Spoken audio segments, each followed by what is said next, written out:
कराची की अगर बात करें, एक ऐसा नौजवान जिसकी 1 साल पहले ट्विटर पर मुहिम हुई शुरू और वो मुहिम अब एक तहरीक बन चुकी है।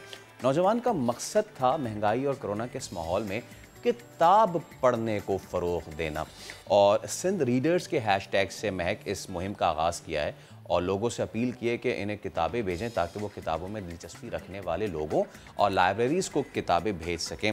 और कितनी अच्छी बात है महक ये कि शुरू में जब कोई रिस्पॉन्स, कोई रद्दमल नहीं मिला तो उस नौजवान ने अपनी ही जेब से किताबें ख़रीद कर लोगों को भेजना शुरू कर दी और फिर आहिस्ता आहिस्ता लोगों का एतमाद पैदा हुआ।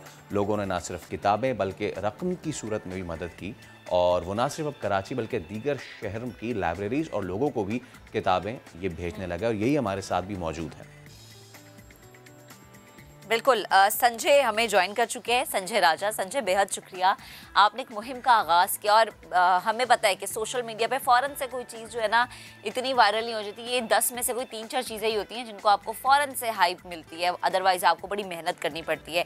ये हैशटैग सिंध रीडर्स जो हम आज देख रहे हैं और माशाल्लाह इतनी कामयाब आपकी मुहिम है, सबसे पहले तो मैं जानना चाहूँगी कि इसको शुरू करने के पीछे माइंडसेट क्या था आपका?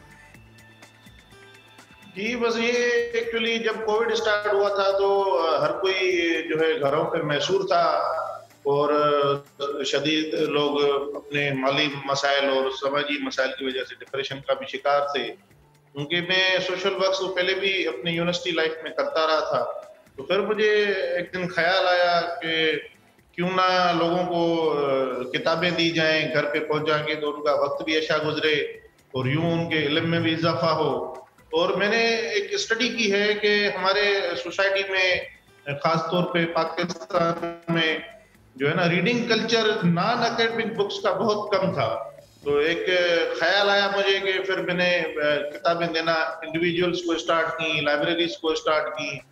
तो लोगों के दहलीज पे मैं घर पहुंचाता था किताबें।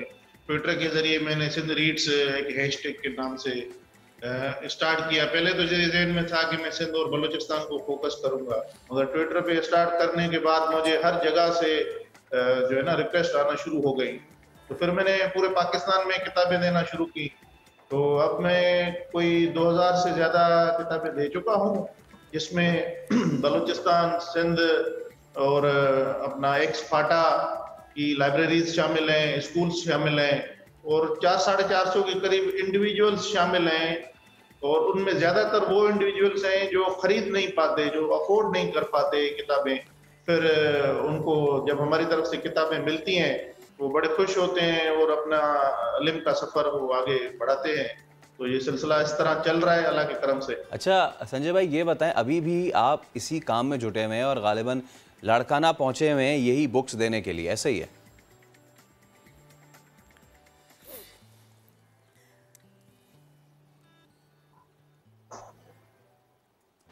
संजय भाई, आपको आवाज़ जा रही है मेरी? आवाज़ थोड़ी मुझे कम आई। आप मैं कोशिश करता हूँ आवाज़ बढ़ाऊँ। अगर मैं अब आपको ऑडिबल हूँ तो मुझे बताइएगा कि अभी भी आप लाड़काना ही पहुँचे हुए हैं इसी मकसद के लिए? लाड़काना तो मैं अपने ज़ाती मकसद के लिए आया हुआ हूँ। मेरी रहाइश अब तो कराची है, मगर मैं जहाँ भी जाता हूँ मेरी गाड़ी किताबों की जो है ना डिग्गी भरी रहती है। तो जहाँ भी कोई दोस्त मिल जाता है तो मैं उसको वहाँ किताबें दे आता हूँ। जैसे मैं कुछ महीने पहले कोयटा गया हुआ था घूमने के लिहाज से, तो अपनी डिग्गी भर के ले गया था। फिर रास्ते में फुजदार आया था, मैंने वहाँ किताबें दी थी, वद में किताबें दी थी। फिर कोयटा में डॉक्टर जो है एक लाइब्रेरी है 8 अगस्त 14 की, डॉक्टर लाल खान काकड़ उसको संभालते हैं, और मैंने वहाँ किताबें दी थी। फिर जब मैं वहाँ से वापस निकला तो कुछ और किताबें मैंने कोटा से खरीद ली, तो फिर वो मैं ले आया कराची। तो फिर कराची से इस्लामाबाद भी किताबें भेजी हैं। बहुत सारे जो स्कूल में चल रहे हैं और उनको बच्चों की किताबों की जरूरत होती है, तो उनको भी मैं किताबें यहाँ से भेज देता हूँ कराची से। और जैसे वादर बहुत अच्छी बात है जब हम संजय, अब अगर आप मुझे सुन पा रहे हैं तो प्लीज मेरे सवाल, एक तो अपनी बात मुकम्मल कीजिएगा, दूसरा मेरा सवाल भी कीजिएगा कि हम जैसे बात करते हैं ना पढ़ने और पढ़ाने की। जी संजय, अगर आप मुझे सुन पा रहे हैं तो प्लीज बताएगा। पढ़ने और पढ़ाने की जब हम बात करते हैं ना, तो ये एक वो चीज है जिसको लंबे अरसे तक लेके चलना बहुत ज्यादा जरूरी है। किसी भी मुहिम को शुरू कर देना ये बहुत अच्छा स्टेप है, लेकिन इस पे जमे रहना, डटे रहना, ये एक चैलेंजिंग चीज है। फर्दर आपके क्या प्लान्स हैं इन फ्यूचर? आपने मजीद इसको किस तरह से लेके चलना है? आपको आवाज आ रही है मेरी?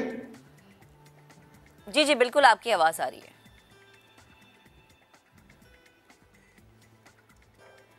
आपके यहाँ से आवाज बहुत कम है। ठीक है संजय, बहुत शुक्रिया आपका, थैंक यू। आप हमारे साथ मौजूद थे और ये जो आप काम कर रहे हैं जगह जगह लोगों में इल्म बांटना, हर एक का अपना तरीका होता है और आपने मुनफरिद तरीका अपनाया है। Thank you so much.